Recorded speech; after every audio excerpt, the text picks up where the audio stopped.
Hey everyone, welcome back to Corporate Decoder, the place where we decode the secrets behind the dollar signs and unlock the stories hidden in plain sight. So buckle up because today we're diving into something a little quirky, a retention bonus during a big buyout, and trust me, there's more to this than meets the eye. So Verve Therapeutics Inc. is in the news, and not for some groundbreaking new drug this time, but for something happening behind the scenes related to a big acquisition. They're being bought out by Eli Lilly and Company, and that's a massive deal. Now, the main reason for this report is to tell us about some retention bonuses that were handed out. Think of it like a thank you gift to make sure key people stick around during this whole merger process. Specifically on July 14, 2025, Verve gave out some pretty substantial retention awards.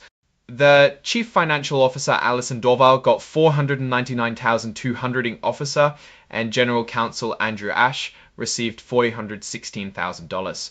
These aren't small amounts by any stretch of the imagination. The idea is that they get this money mostly after a year if they're still with the company. There are some interesting details though if one of them is let go without a good reason before the year is up. Mr. Ashe would get his full bonus immediately while Ms. Dorval would get half then and half a year later. It's all about keeping these essential people on board and ensuring they don't take their talents somewhere else during this critical transition phase. Shavidiol is that they get this money mostly after a year if they're still with the company. There are some interesting details though if one of them is let go without a good reason before the year is up. Mr. Ashe would get his full bonus immediately while Ms. Dorval would get half then and half a year later. It's all about keeping these essential people on board and ensuring they don't take their talents somewhere else during this critical transition phase. This whole thing is part of Verve's acquisition by Eli Lilly. This merger agreement was signed back in June of 2025, and these retention bonuses are a direct consequence of that deal moving forward. It's important to note that this report isn't trying to sell you anything or give investment advice. It's purely informational about what's happening inside Verve. They're pointing investors and shareholders to other documents that have been filed with the Securities and Exchange Commission to give everyone the full picture of this acquisition. Think of it as getting all the official paperwork for a massive company merger. Very important stuff indeed. Now, every good corporate report comes with a section where they warn you about the future. This is the cautionary note about forward-looking statements. Basically, they're saying that all the plans and hopes they talk about might not actually happen because a lot of things could go wrong. They're telling us upfront that statements about the future of Verve, especially concerning this acquisition by Eli Lilly, involve significant risks and uncertainties. Things like getting regulatory approval for their drugs or even just keeping their operations running smoothly while this deal is in progress are all big question marks. You know those common business words like we expect or we plan to, well, those usually mean they're talking about the future and they're covering themselves in case things don't pan out. They're worried about everything from getting their drug candidates approved and running trials successfully to predicting how big the market is for their potential treatments.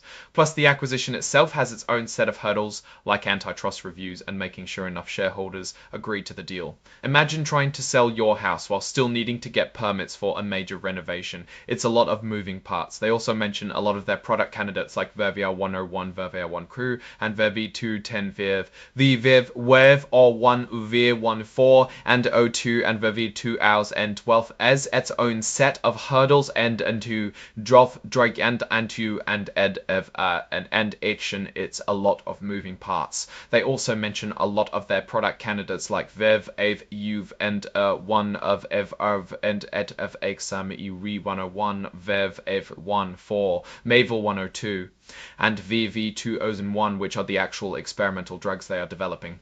Keeping these on track is... And finally, the sign-off. This report was signed off on July 15, 2025 by Alison Dorval, the Chief Financial Officer, who we just heard about receiving a nice bonus. It's a standard practice to have the CFO sign off on these financial and regulatory reports. So what's the big takeaway here? Well, Verve Therapeutics is in the middle of a major life change being acquired by a pharmaceutical giant Eli Lilly. To make sure everything runs smoothly during this transition, they are incentivizing their top people with substantial retention bonuses. This is a pretty common strategy in mergers and acquisitions to prevent key talent from jumping ship. Looking at the bigger picture, Verve is a biotechnology company focused on developing innovative therapies likely for genetic diseases given their work with specific product candidates. The acquisition by Eli Lilly, a company with deep pockets and extensive resources, should theoretically accelerate the development and reach of Verve's pipeline. However, as the cautionary note section highlights, the path forward for any biotech company, especially one in transition, is fraught with risks. These include clinical trial success, regulatory approvals, market acceptance, and the successful integration into a larger corporate structure. The retention bonuses signal that management recognizes the value of their key executives during this crucial period.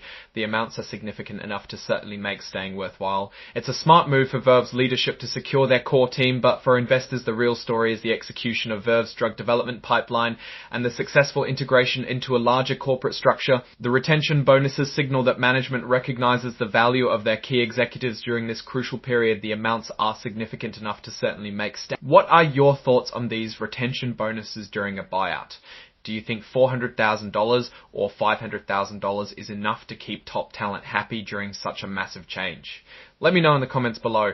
If you found this breakdown helpful, give this video a thumbs up and subscribe to Corporate Decoder for more in-depth looks into the world of business and finance, and for even more exclusive content. And to join the discussion, don't forget to check out our Discord community linked in the description. Thanks for watching, and we'll see you in the next one.